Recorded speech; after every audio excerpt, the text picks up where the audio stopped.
niveles de IgM. En la tipo 3 también es IgG. En la tipo 4 sobre todo es mediada por reacción celular, células del tipo cooperador TH1, TH2, que son los linfocitos CD4 y CD8. Y los antígenos pues son diferentes. Puede ser desde un antígeno soluble, en el tipo 2 un antígeno relacionado con la célula en la matriz o su receptor de superficie.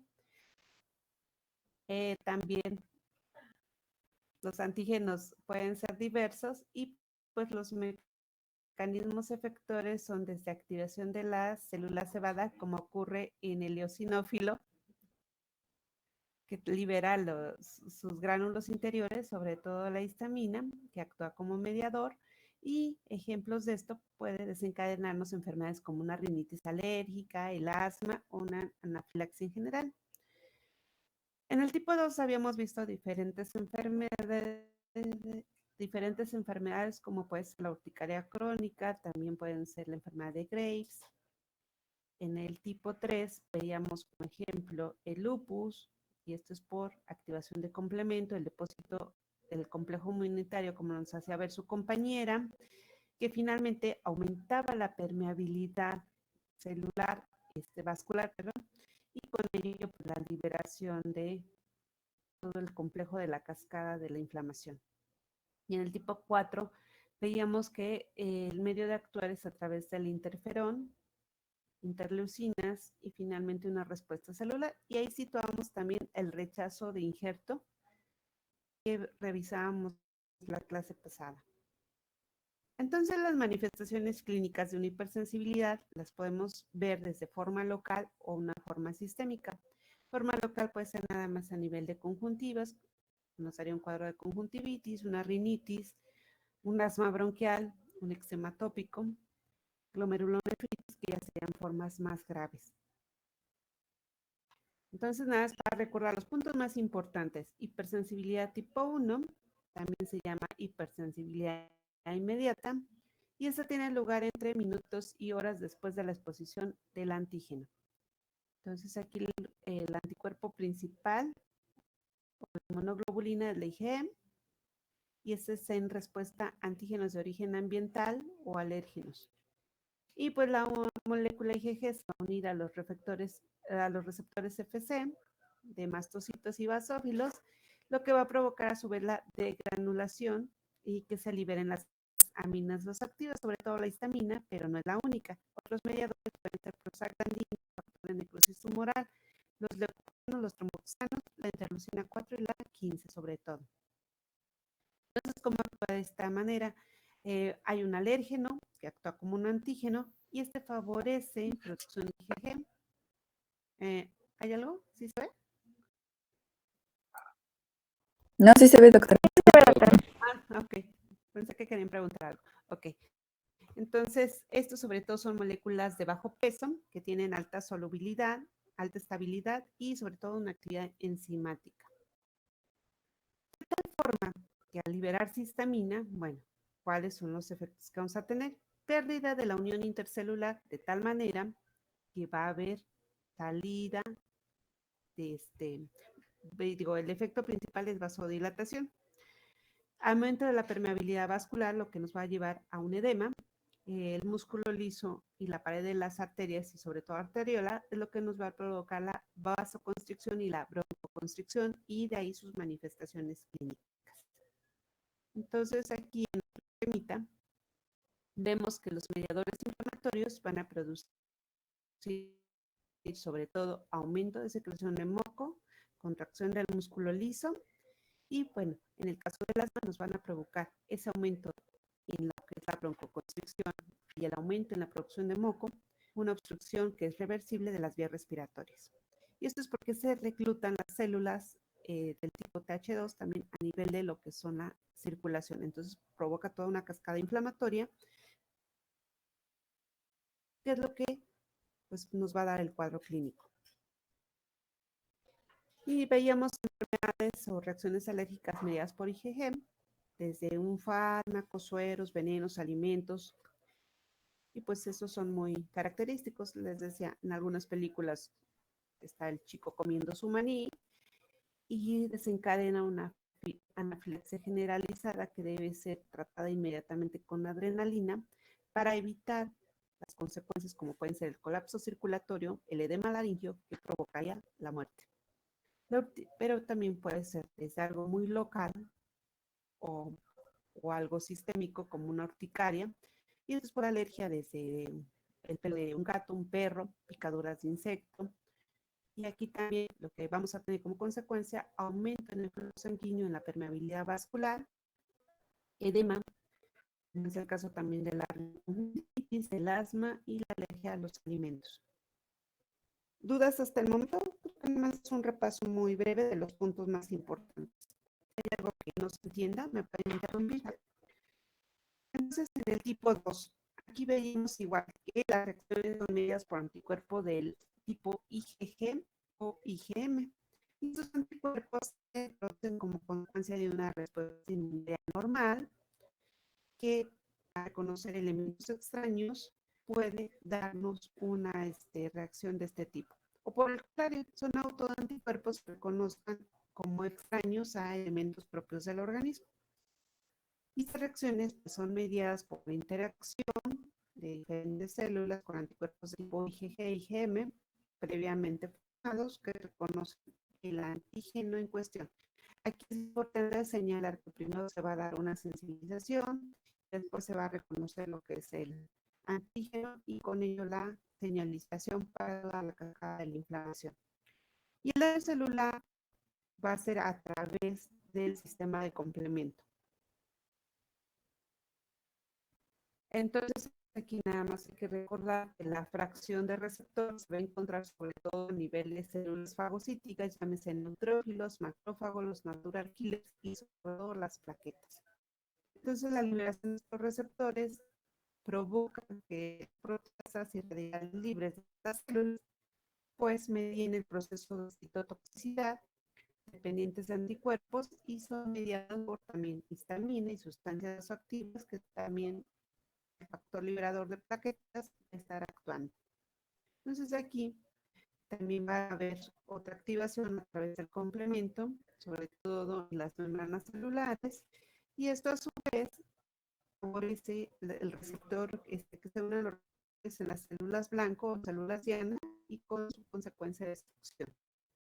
Sin embargo, veíamos que hay tres mecanismos efectores en este tipo de hipersensibilidad. Bueno, sobre todo nos hacen énfasis sus compañeros, la sonorización y fagocitosis.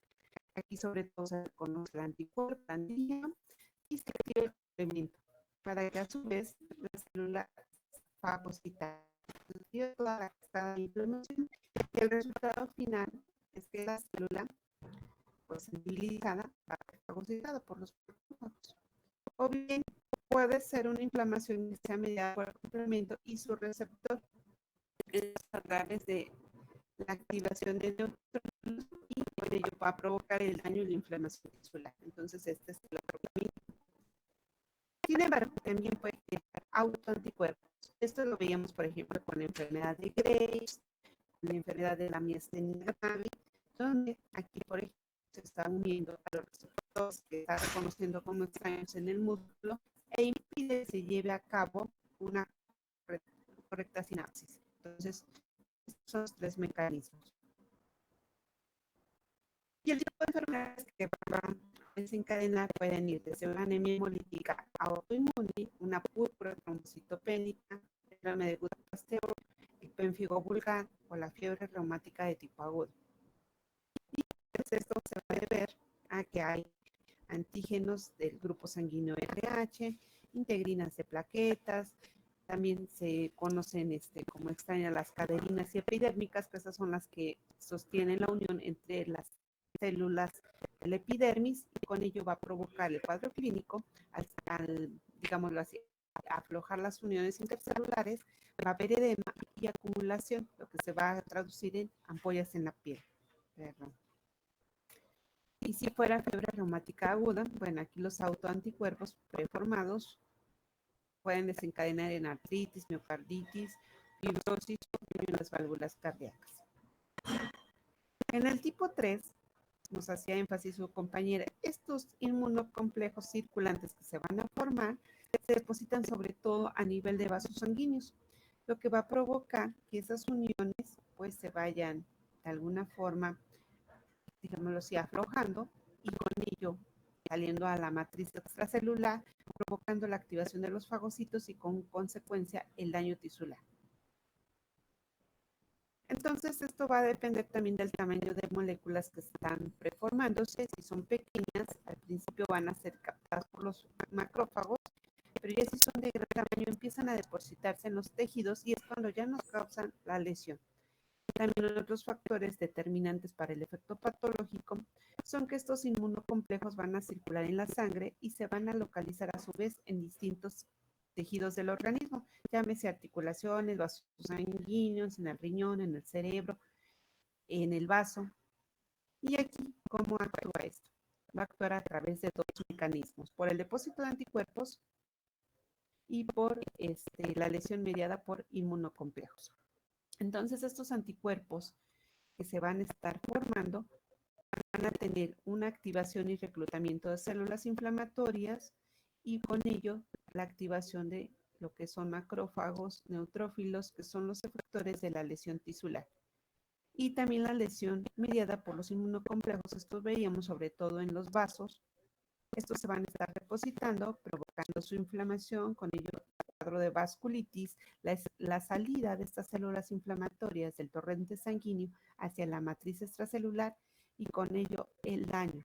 Y también con ello, no, aparte del daño, bueno, ¿cómo lo van a hacer? Van a estar liberando las enzimas de los gránulos del neutrófilo y especies reactivas de oxígeno. Entonces, esto es como hacen sus mecanismos efectores. Y las enfermedades, ejemplo, bueno, tenemos desde una crioglobulinemia, una artritis reumatoide, y esta nos va a provocar una vasculitis en términos generales y en el caso de la artritis un daño a las articulaciones. Y la tipo 4, así rápidamente, esta es mediada por linfocitos T y estos actúan atacando las células blanco a través de las células TH1 efectoras, pero no son las únicas, acuérdense que también actúan las TH2. Y los linfocitos aquí son los protagonistas de esta acción, los CD4 y los CD8, que a su vez van a activar macrófagos e inducen la cascada de inflamación. Los CD8 hay que recordar que son citolíticos y estos van a actuar directamente sobre las células blanco a través de nuestro complejo mayor de histocompatibilidad. El daño tisular es el producto de estos macrófagos previamente activados, de hidrolasa, radicales libres, óxido nítrico y lo que son las citocinas proinflamatorias. Las células endoteliales van a expresar las moléculas y también van a tener mayor reacción porque van a estar presentando como extrañas a las células. Entonces, van a estar provocando que esta reacción se prolongue. Con ello, van a producir fibrosis, incremento a su vez de inflamación y factores de crecimiento. Entonces, de ahí, pues nuestros cuadros clínicos. Ejemplo, uno de ellos decía que la reacción de Arthur inyecta el antígeno en el tejido subcutáneo que tiene grasitas. Aquí tenemos las células presentadoras de antígenos, las células dendríticas. Esta a su vez le dice a la célula efectora del tipo TH1, sabes que hay algo extraño y hay que atacarlo, son los guardianes. Entonces ello a su vez se comunica con el vaso sanguíneo más próximo para que también a través de sus paredes, sus uniones intercelulares, las células endoteliales permitan la salida, con ello provocan edema, más opsonización y con ello el daño tisular y que se elimina o se trata de eliminar al factor extraño. Entonces vamos a ver que las reacciones de hipersensibilidad del tipo 4, sobre todo, les decía, son mediadas por células, por eso también se les van a conocer como reacciones celulares y bueno, son de tipo tardío.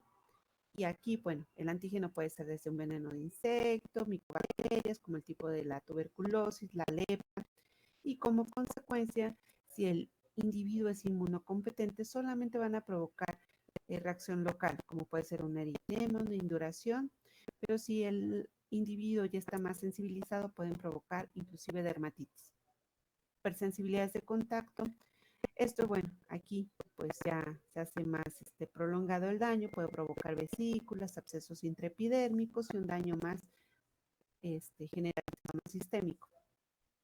O bien pueden tener afinidad, sobre todo por un órgano, como es el caso de la enfermedad celíaca, donde va a provocar que las vellosidades intestinales sean atrofiadas y bueno, recordemos que ahí se absorben los nutrientes, con ello van a tener también pues ciertas alteraciones como anemia porque ya no se está absorbiendo el ácido fólico y esto es por antígenos como la gliadina que van a estar actuando en este tipo de enfermedades. Doctora, Ujú. en la de es por contacto, podría ser incluso, por ejemplo, si es en el caso de la piel, en el caso de que solo haya sido un roce o que la persona nada más se rascó y empieza a haber un tipo de dermatitis, ¿eso también podría ser? Sí, sí, porque previamente ya está sensibilizado, entonces al tener otra vez el contacto con el alérgeno, pues desencadena toda la reacción inflamatoria. Entonces sí se puede considerar, sobre todo en aquellos casos que son crónicos. Les decía, algunas veces vamos a encontrar reacciones combinadas y eso lo dice Suavas, lo dice el Robin, lo dice el Rubin. No es precisamente que sea puro. Inclusive ustedes se pueden confundir un poquito porque dice la reacción asmática, si no se llega a controlar y produce estados prolongados, nos lleva a zonas de fibrosis. Entonces hay una reacción que empezó como tipo 1. Si se prolonga el daño puede actuar ya como tipo 4. Sí puede haber esas combinaciones. O una tipo 2 puede combinarse con una tipo 3. O sea, no son esencialmente puras. Y lo que comentas también es cierto. Se sensibiliza otra vez, se araña o se estresa. Acuérdense que el estrés también libera aminas, entonces estas pueden actuar también como autoanticuerpos provocando la liberación de histamina y con ello reacciones de hipersensibilidad. Cuando están muy estresadas algunas personas, pues también desarrollan lo que es la dermatitis de contacto y empiezan a generar toda la reacción inmunológica y con ello sus manifestaciones clínicas.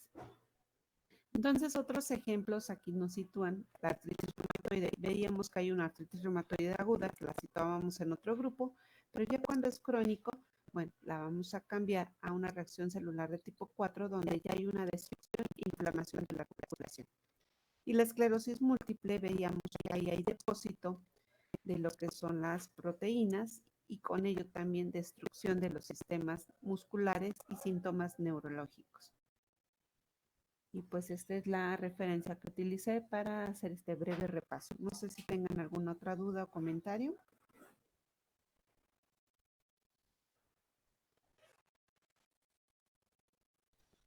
Todo bien.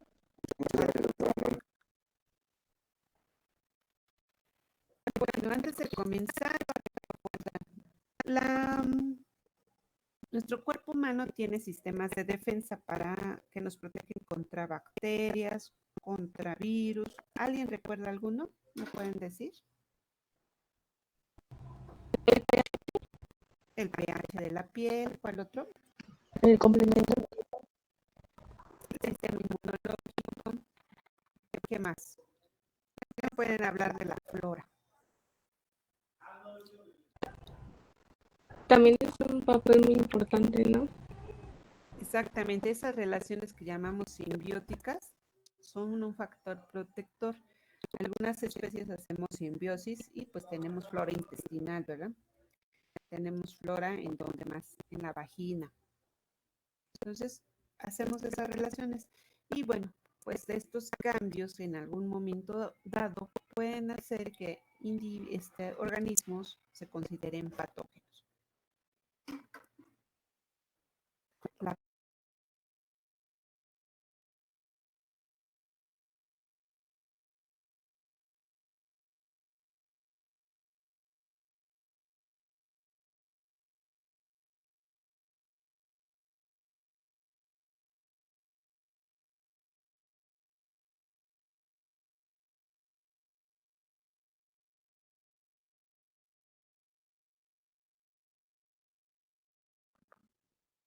Disculpen, sin querer me salí. Entonces veíamos que este tipo de reacciones. Ahora, ¿cómo actúan lo que son los virus? ¿Quién me dice? ¿Los virus están vivos o no están vivos? No, no está. No, no están. Están muertitos. ¿Qué necesitan forzosamente un virus para actuar?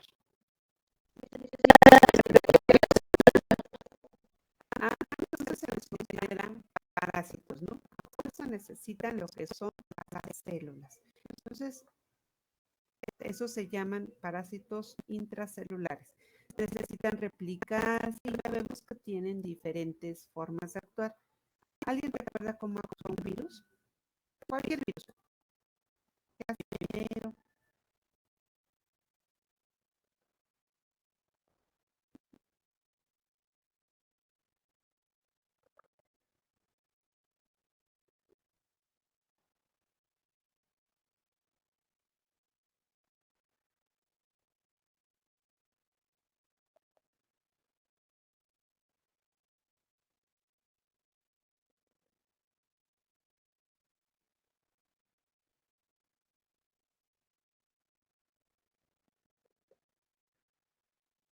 Los virus se distribuyen por el aire transmitiéndose muy fácilmente, Exactamente. contagiando a los seres vivos que Entonces vamos a ver un breve video. Parece forma de caricatura, pero esto es para un recordatorio de forma general de lo que vamos a ver en el siguiente capítulo de su temario, que son mecanismos de acción de bacterias, de virus, de hongos y algunos parásitos. No vamos a tratar todos porque ustedes ya se supone que llevaron todo un curso de microbiología y ahí se supone que debieron verlos. Espero que sí.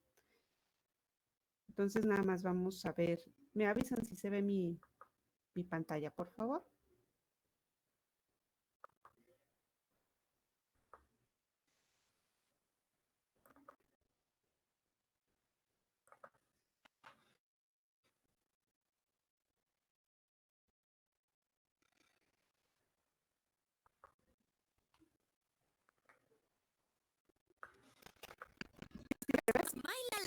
Sí, doctora. hoy aprendemos sobre los virus. ¿Alguna vez has tenido gripe? ¡Achú! ¿Te has preguntado qué se debe? ¡Achú! La culpa la puede tener un virus. ¿Sabes qué son los virus? Atento, que te lo contamos. ¿Qué son los virus? Los virus son microorganismos. Esto significa que no pueden verse a simple vista. Para ello necesitamos usar microscopios.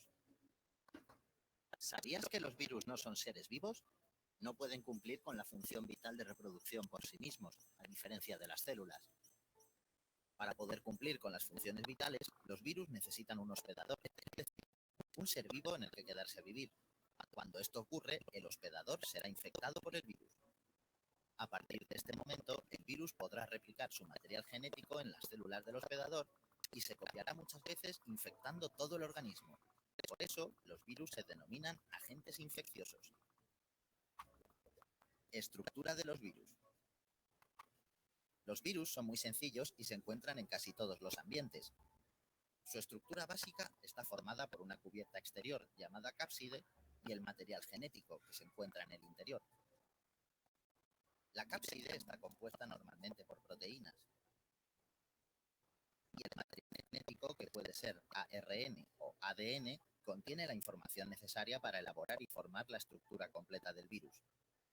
Algunos virus pueden tener una cubierta adicional que los envuelve. ¿Cómo se transmiten los virus? Los virus pueden transmitirse por diferentes vectores como los animales, el agua, el aire, los alimentos o los... Un vector es el portador de un virus que puede infectar a otros organismos. Por ejemplo, un mosquito con su picadura puede propagar un virus a otro animal. Cuando tosemos, los virus se distribuyen por el aire transmitiéndose muy fácilmente, contagiando a los seres vivos que haya alrededor. Por eso es recomendable taparse la boca al toser con la parte interna del codo.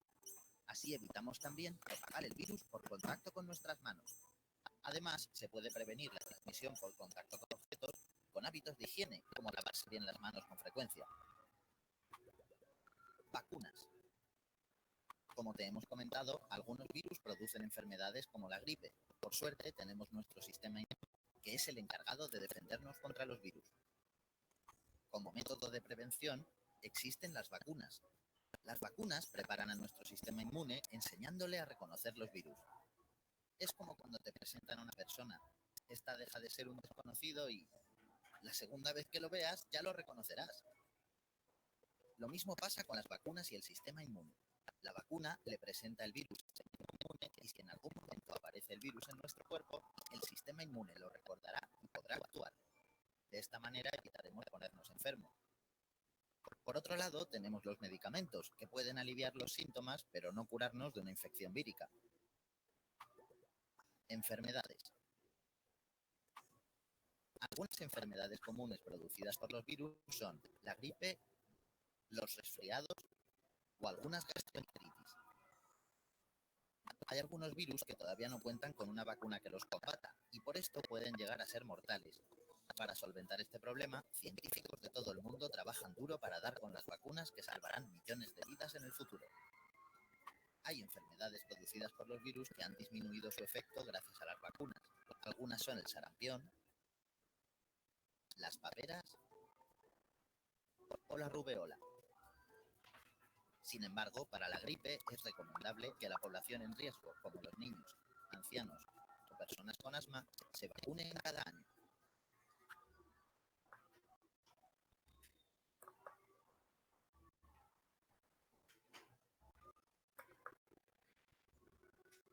Bueno, entonces esto fue como preámbulo, les digo, aunque suena para niños, le digo, pero nos recuerda cómo actúan los virus y pues ya su compañera Saori nos va a hacer este favor de presentarnos lo que es herpes. A ver, vamos a revisar los aspectos más importantes. Por favor, Saori. Sí, buenos días.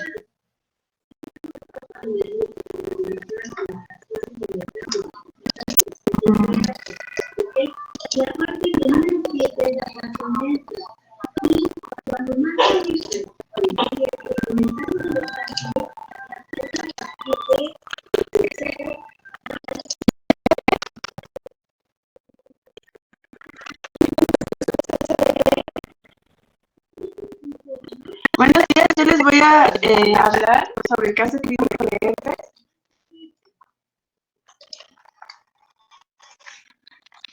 Pero tenemos aquí la ficha de identificación, tipo de interrogatorio indirecto, nombre y padre, género masculino, edad 4 años, lugar de nacimiento Chiapas, residencia actual la Ciudad de México, religión católica y escolaridad preescolar. Antecedentes familiares. Es el segundo de 2 hermanos, abuelo fallecido, abuelas tanto de línea materna y paterna con antecedentes de diabetes mellitus tipo 2. Antecedentes personales no patológicos. En cuanto a su alimentación, rica en carbohidratos y grasa, vivienda, habita en departamento rentado, cohabita con 3 personas y cuenta con todos los servicios de urbanización. Hábitos, cambio de ropa interior y exterior diario y baño cada tercer día. Prefiere viajes recientes negativos, esquema de vacunación completo para la edad, convivencia con animales positivo, menciona que tiene 2 perros con esquema de vacunación completo.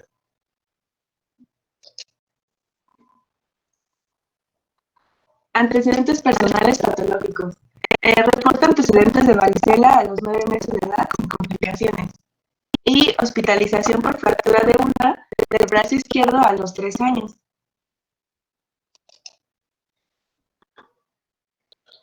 Antecedentes perinatales. Refiere parto inducido a las 37 semanas sin complicaciones. Nació con un peso de 3 kilos 200 y una estatura de 52 centímetros. Reporta que tuvo una ligera falta de oxígeno al nacer y niega deformaciones o uso de incubadora. Lactancia materna exclusiva hasta los 6 meses. Entrando al padecimiento actual, vamos a ver que es un paciente masculino de 4 años de edad, previamente sano, que acude a consulta por presentar una erupción eritematosa vesicular en la región posterior del tórax. Comenzó con máculas fijas de 0.5 centímetros, que en 2 días las máculas se convirtieron en vesículas. A los 3 días, las vesículas se rompieron y formaron costras. Durante las 2 semanas siguientes aparecieron lesiones que se extendieron a la cara y a las extremidades. Los síntomas que refiere el paciente son prurito, ardor y dolor. Menciona que en ocasiones presenta un poco de fiebre. Es importante mencionar que va a tener un periodo prodrómico con presencia de ardor, prurito, sensación de punzadas, que ese puede seguir de dolor intenso o de hiperestesia de nervio cerrado. Regresando un poquito a la diapositiva anterior, podemos ver que el periodo de los prodrómico, por así decir, dura de 2 a 3 días. Aquí va a haber una erupción que se forma por pequeñas vesículas o ampollas. A los 3 o 5 días, estas se van a romper y van a dejar pequeñas púlceras que van a supurar. Y a las 2 o 3 semanas se van a sacar para formar costres. Entrando ya en la exploración física, en cuanto a los signos vitales, vamos a tener que el paciente tiene un peso de 16 kilogramos, talla de 1.04 metros, el índice de masa corporal es de 14.8, tiene una temperatura de 37.7 grados centígrados, una TA de 110/70, frecuencia cardíaca de 87 latidos por minuto y una frecuencia respiratoria de 22 respiraciones por minuto. En el examen físico, como ya mencioné, es una presencia de erupción vesículo-eritematosa en la región posterior del tórax, comprometiendo los dermatomas T7, T8, en las extremidades superiores y en la cara. En cuanto al diagnóstico, este se va a sospechar al observar las lesiones de la piel y existiendo los antecedentes de varicela. Pero para confirmar el diagnóstico, podemos hacer el citodiagnóstico o la prueba de SANG, que este va a consistir en la toma de una muestra del contenido líquido de las vesículas herpéticas, en donde esta muestra se va a fijar en un portaobjetos y se va a teñir con la tinción de egipcia o la de azul de toluidina. Esto con el fin de observar el efecto citopático del virus. Recordemos que el efecto citopático se refiere a los cambios bioquímicos y moleculares o también los cambios morfológicos que se causan durante el ciclo de la replicación del virus. También podemos hacer de la piel o identificación del antígeno por inmunoelectroforesis e inmunofluorescencia. El tratamiento en este caso va a ser sintomático. Usualmente esta enfermedad o padecimiento se va a curar espontáneamente, pero si no podemos recurrir a los analgésicos y antihistamínicos, que son fundamentalmente para el dolor o el prurito. También podemos dar el aciclovir, el cual es un antiviral que se puede usar para acortar el curso de la enfermedad. Va a ayudar a disminuir el dolor, reducir las complicaciones o proteger al individuo inmunocomprometido. Este debe iniciarse dentro de las primeras 24 horas de la aparición del dolor o preferiblemente antes de la aparición de las ampollas. En este caso el pronóstico va a ser bueno. Si se trata esta enfermedad de manera adecuada y de manera oportuna, esta va a desaparecer generalmente en 2 o 3 semanas. Y es raro que reaparezca. Ahora sí, entrando un poquito a qué es el virus del herpes. Ese también se conoce como culebrilla y es una enfermedad infecciosa viral aguda que se localizada que ocasiona erupción ampular dolorosa de la piel. Esta enfermedad se acompaña de dolor neurálgico o sensación pruriginosa que se distribuye unilateralmente y se va a caracterizar por la localizada en el trayecto de un nervio de la piel. Puede afectar cualquier área del cuerpo, desde la cabeza hasta los pies, y aunque generalmente solo aparece de un lado. Su agente causal del virus es el virus de la varicela zoster, miembro del grupo de herpes virus que forma parte de la familia del virus del DNA, del cual existe solo un serotipo. Los factores de riesgo que tenemos, en este caso fue el antecedente de varicela, pero también puede ser por inmunodepresión, por enfermedades como el VIH, SIDA, cáncer, también puede ser por algunos medicamentos, tratamiento del cáncer o trasplante de órganos. También la edad es un factor de riesgo. En este caso, el riesgo aumenta según avanza la edad. Los grupos poblacionales que tienen mayor riesgo de padecer la enfermedad son los adultos mayores de 60 años, también los niños que tuvieron varicela antes del primer año de vida, que fue lo que sucedió en este caso, donde el paciente presentó varicela a los 9 meses de edad, y también las personas inmunodeprimidas.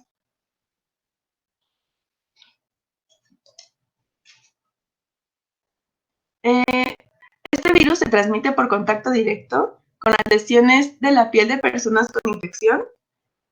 También se puede transmitir de manera indirecta por objetos recién contaminados con secreciones de las vesículas y membranas mucosas de las personas infectadas.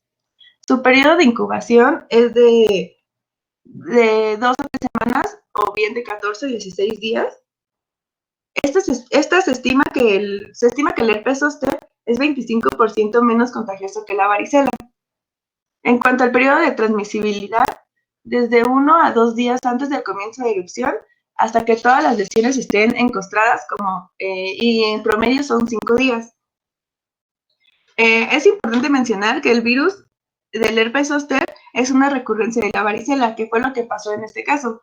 Podemos concluir que al padecer varicela en la niñez, la infección suele conferir inmunidad de por vida, y tras la recuperación, el virus queda latente en las células ganglionares de la columna vertebral. Esto se va a mantener en estado letárgico en los tractos nerviosos. Y en este estado podemos encontrar que el virus es asintomático. Si este se reactiva, al cabo de muchos años se va a diseminar a lo largo del tracto nervioso, causando los síntomas que ya mencioné. Ahora, las posibles causas de reactivación podría ser, son desconocidas, pero puede ser por estrés severo, por una infección masiva o situaciones donde se deprime el sistema inmune. Y esa es todo. ¿Tienen alguna duda? ¿Dudas o comentarios, chicos?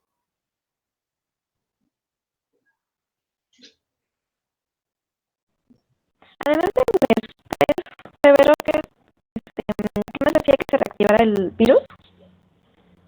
Estados de inmunosupresión, ¿como cuáles? Trasplante, VIH, los extremos de la vida, desnutrición. Gracias. Y estos virus se les llaman dermatotropos también. ¿Por qué? Porque si se fijaron en la diapositiva que nos presentó su compañera, pues solo afecta un dermatomo. Entonces, el síntoma previo es olor, picazón.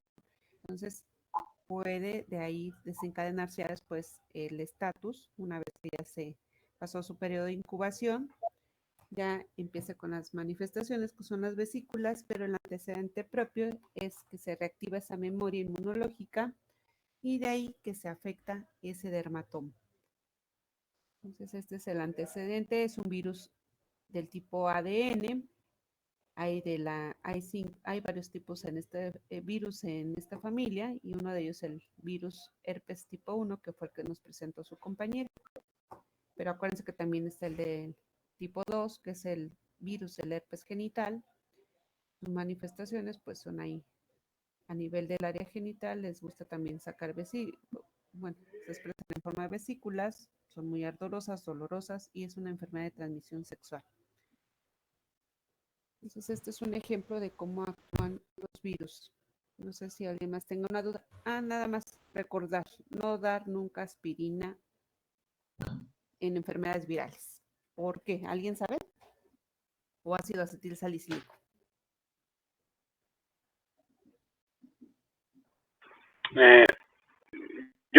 Bueno, ¿Sí, si Jaime? no mal era porque se provocaba una reacción que es el síndrome de Reye, Ajá. que bueno, básicamente creo que produce encefalitis y hepatomegalia, o no, infiltración grasa, estatosis hepática. Efectivamente, sería una de las complicaciones más graves. Entonces, darles aspirina. Muchas veces, ¿qué hacía la mamá? Sobre todo en el campo, les daba el desenfriolito y el desenfriolito tenía ácido acetil salicílico, le daba aspirina, ¿no? para niños, porque pues, le duele la cabeza, se siente mal el bebé y pues se desencadenan este tipo de manifestaciones, como dice su compañero, la encefalitis. Entonces, no sé si alguien más tenga alguna duda que comentar o algo que les llame la atención. Doctora, Sí. también puede darse en una persona que ya le dio coronavirus. ¿Qué creen que sí? Ahorita estaba leyendo una noticia, bueno, hace rato, que el coronavirus produce un estado de inmunosupresión, sobre todo en las personas vacunadas, se está reactivando el virus del herpes. Sí, y la respuesta es sí. Entonces, pues hay que estar atentos, ¿no? No sé si alguien más quiera comentar algo al respecto. Doctora, ¿pero entonces no se presentaría de una forma tan grave el herpes? Bueno, en el caso de las personas que se vacunaron con coronavirus y que les dio el herpes después, ¿no se presentaría de una forma tan grave? No, generalmente se autolimitan. Si se dan cuenta, afecta el dermatomo y ya la complicación más severa sería que queda con neuralgia. Entonces, sobre todo se da si el estado de inmunosupresión continúa, pero si es una persona de alguna forma inmunocompetente, pues esto se va a resolver, se autolimita. Y ya como nuestra compañera, los medicamentos, y también nos los decía el video, ¿no? Sobre todo tienen la función de acortar la enfermedad, 1, 2, reducir la sintomatología, pero en sí quien actúa más es nuestro sistema inmune.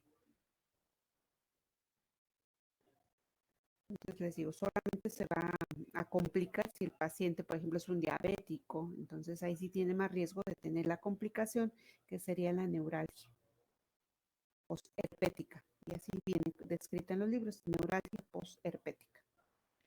Gracias, doctora. Sí.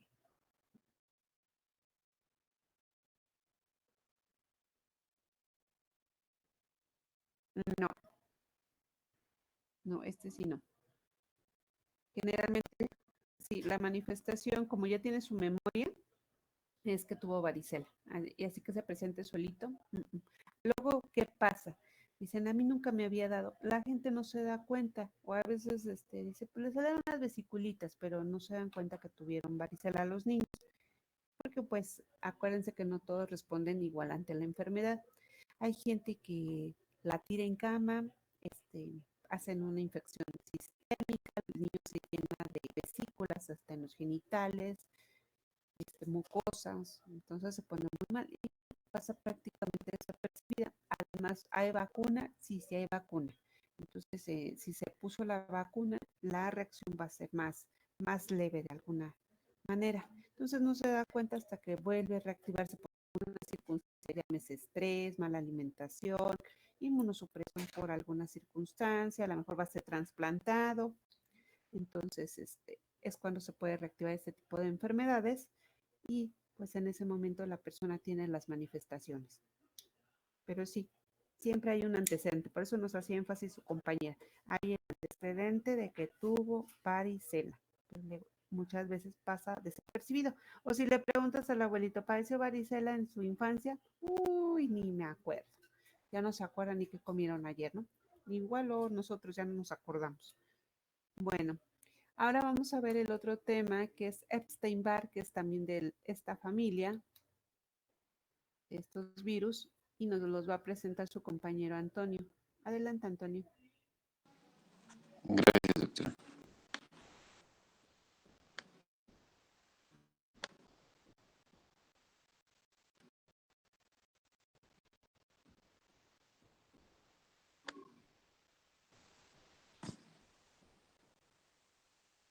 Ahí la ven bien. Sí, se ve. Sale.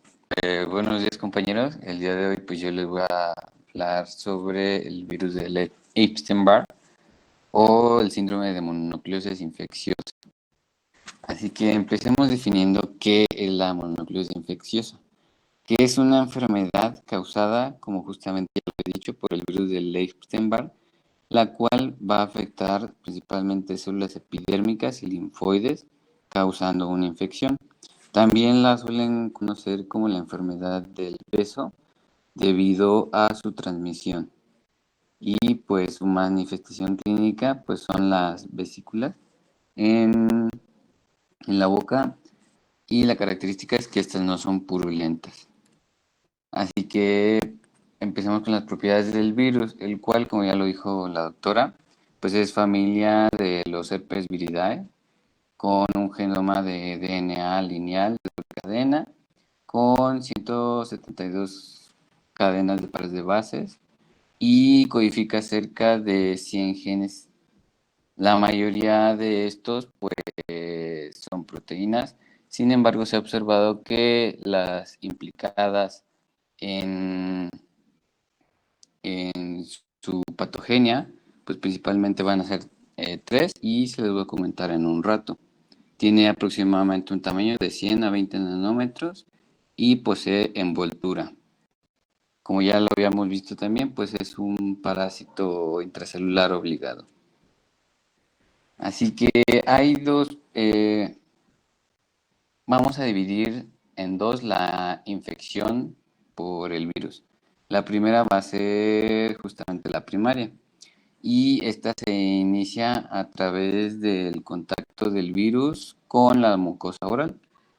También se puede dar otras vías de infección, como es la sexual, por trasplante, la perinatal y también por donación de sangre. Pero la más común es la bucal y aquí el virus se va a alojar en las células epiteliales, se va a introducir y ahí se va a empezar a replicar. A partir de ahí, pues va a estar en contacto con linfocitos C circundantes y ahí se va a viajar hacia el sistema sanguíneo a través de la linfa y va a contagiar a más linfocitos. También puede hacer una diseminación glandular a través de la paratiroides o glándulas salivales. Y el periodo de incubación aproximadamente es de 4 a 7 semanas.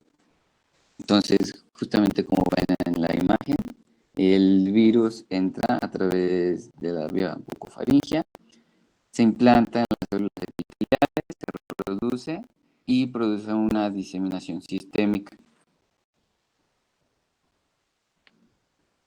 En el desarrollo de la infección crónica o la segunda parte de la infección, va a ser una de las complicaciones de la inmunosupresión principalmente. En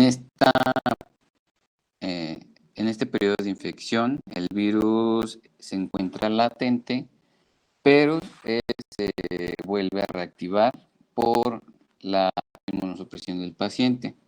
Aquí el linfocito B, a través de la producción de diferentes proteínas del virus, va a expresar la proteína de LMP1, que se puede ver en la imagen. Esta molécula va a ser muy importante ya que va a mediar principalmente la señalización celular, y la segunda proteína que va a empezar a producirse es la de eVNA, principalmente la 2, y esta justamente nos va a ayudar a otorgarle la inmortalidad al linfocito B. Entonces, los linfocitos en este periodo de infección se lisan, no van a presentar proteínas en su membrana, más que las codificadas por el virus, por lo tanto va a presentar como, digamos que una resistencia al medio, se vuelve un linfocito inactivo, un linfocito pasajero, y pues hay que verlo así como si fuera un pequeño zombie que va a estar recorriendo el sistema sanguíneo. Entonces, los mecanismos de sobrevivencia del virus, como ya les había dicho, se va a dar principalmente por 3 moléculas, que es la LMP1, que va a mimetizar la molécula original del linfocito, que es el CD40. Entonces, la función de esta molécula en el linfocito es activar a linfocitos B, a otros linfocitos B, mediar la actividad de linfocitos T, macrófagos y células dendríticas, por lo que esta acción pues se vería inhibida. Como ya les había mencionado, pues no va a presentar moléculas de BCR justamente por la mimetización con las moléculas de LMP2A principalmente, y pues no va a tener ninguna coordinación de señales ni interacciones entre el sistema inmunitario. Y la tercera molécula más importante, que es la de EBNA2, va a mimetizar moléculas de tipo Notch, y pues esta va a inhibir el desarrollo y la maduración de los linfocitos.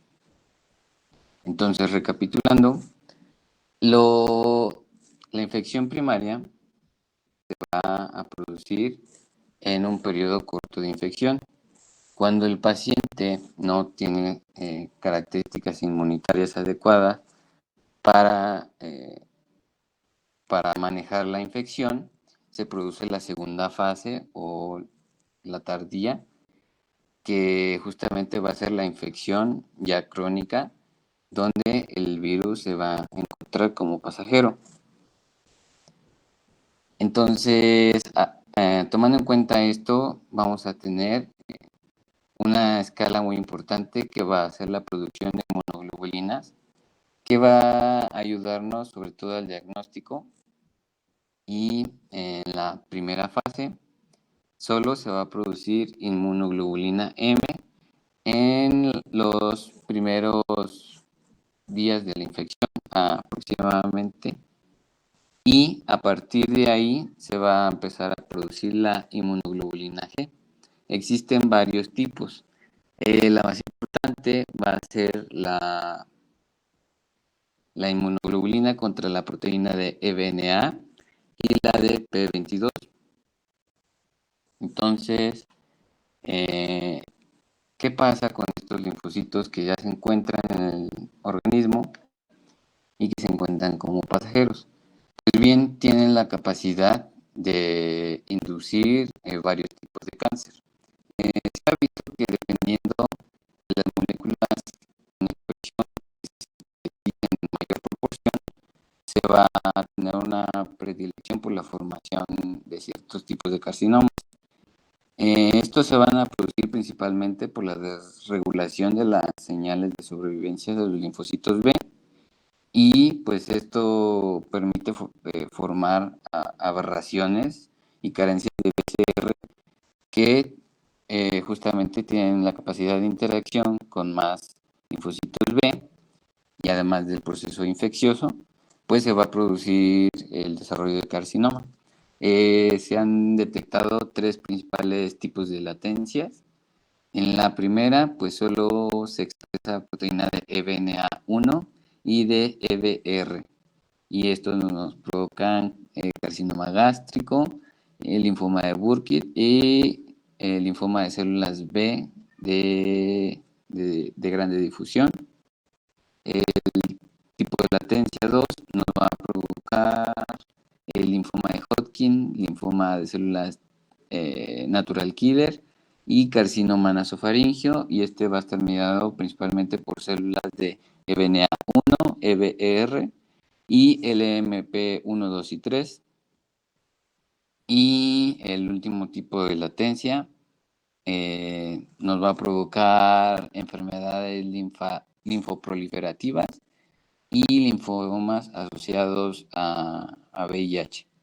Y esta está medida principalmente por proteínas de EBNA, EBR y LMP1. Entonces, las manifestaciones clínicas pues también se pueden dividir en la parte de infección primaria y la parte de infección crónica. Las manifestaciones clínicas primarias van a presentarse principalmente en niños o en extremos de la vida, como pueden ser adultos mayores, como ya había mencionado también, puede ser personas inmunodeprimidas como manifestación principal. Se caracteriza por ser asintomática dentro de la primera semana y pues una vez ya pasado este periodo pues, tiende a desarrollar malestar general y fatiga. Presenta una fiebre elevada y que tiene la característica de ser fluctuante o variar dependiendo horarios y los días. Sin embargo, esta no tiende a ser regular, sino a ser desvariada. Y presenta una linfadenopatía inicial con un cuadro de faringitis exudativa.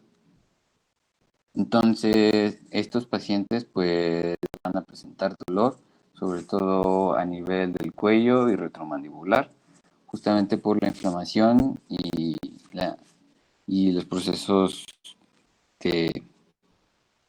de infección que se están produciendo que afectan a las glándulas, y a algunos pacientes pueden desarrollar una ligera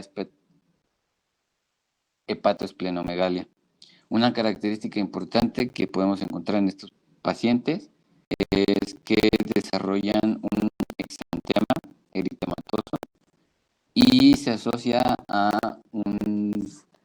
una administración de penicilinas de primera intención, debido a que el cuadro puede confundirse con una faringitis estreptocócica, pues le aplican algún tipo de penicilina al paciente y este nos desarrolla pues justamente el exantema.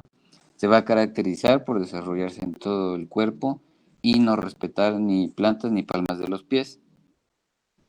Una vez pasado este periodo, se puede complicar con un cuadro de Guillain-Barré o una anemia hemolítica, y este periodo pues dura de 2 a 3 semanas.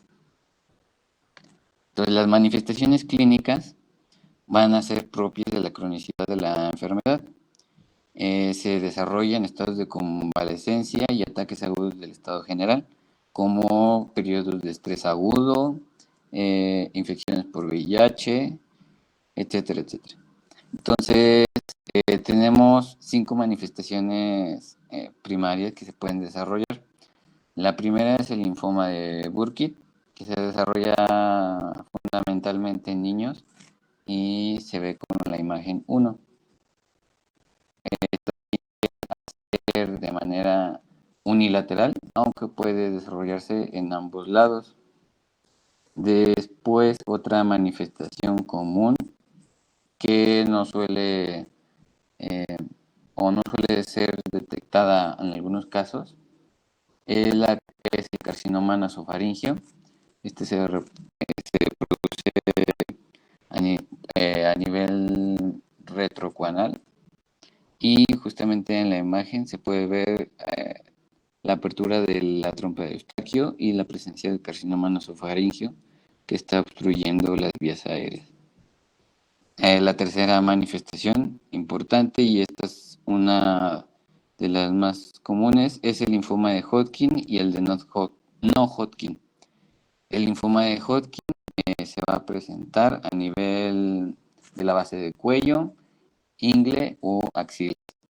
Y el linfoma de no Hodgkin pues se va a presentar principalmente a nivel retroauricular y retromandibular sobre sus cadenas ganglionares. Y por último, se puede desarrollar un carcinoma mieloproliferativo que puede tener efectos directos sobre el estado general del paciente, y como ya había mencionado, pues nos puede provocar anemia. El diagnóstico va a ser muy importante para los pacientes, aunque en un ratito les voy a explicar algo que creo de relativa importancia. Pero se va a basar en 3 principales características: la toma de biometría hemática sanguíneo y las pruebas serológicas.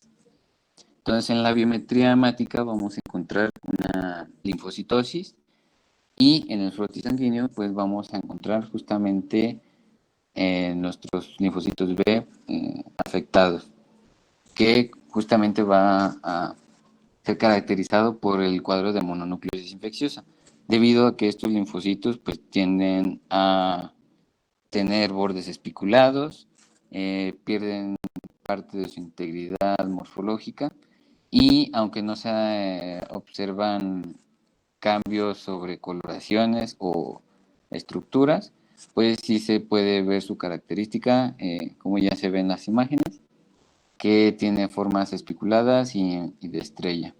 Es irregular y su característica es que se va a encontrar en una relación mayor al 10%. Entonces, una vez obtenidas estas dos características, la tercera y la confirmatoria va a ser las pruebas de serología. Y en clínica, la más utilizada va a ser la detección de anticuerpos contra las principales proteínas que produce el virus, que es la de EBNA, EA y BCA junto con P22. Hay otras pruebas que se pueden realizar, como ya habíamos visto, cuando las inmunoglobulinas G no se han desarrollado o la infección se encuentra en un periodo temprano de la evolución clínica de la enfermedad. Entonces, para esos pacientes, realizar una PCR cuantitativa o una técnica de ELISA. Y dentro del laboratorio, para métodos ya más experimentales, pues se pueden realizar otras pruebas como el aislamiento y cultivo de linfocitos B, la inmunotransferencia, la inmunofluorescencia y la aglutinación heterófila. El virus es importante debido a que tiene una distribución mundial. Entonces, esta es una enfermedad muy condenada que afecta a prácticamente el 90% de la población debido a que se ha reportado una seropositividad en el 90% de los casos a exposición del virus. Se ha observado una mayor incidencia de la infección en pacientes jóvenes en países en vías de desarrollo o países industrializados. Y en estos países industrializados se ha observado que el 50% de las infecciones son adquiridas en personas adolescentes o adultos jóvenes que están en su etapa productiva. Y por último, el tratamiento. Realmente no existe un tratamiento como tal para la enfermedad y esta no es curable. Sin embargo, el medicamento de elección que se va a utilizar va a ser el aciclovir, que justamente va a inhibir la etapa de proliferación del virus donde se disemina y esto nos va a ayudar a limitar la infección. Sin embargo, hay puntos importantes que no tienen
positivos y muestra justamente una característica favorable para el paciente, disminuyendo así la enfermedad mieloproliferativa.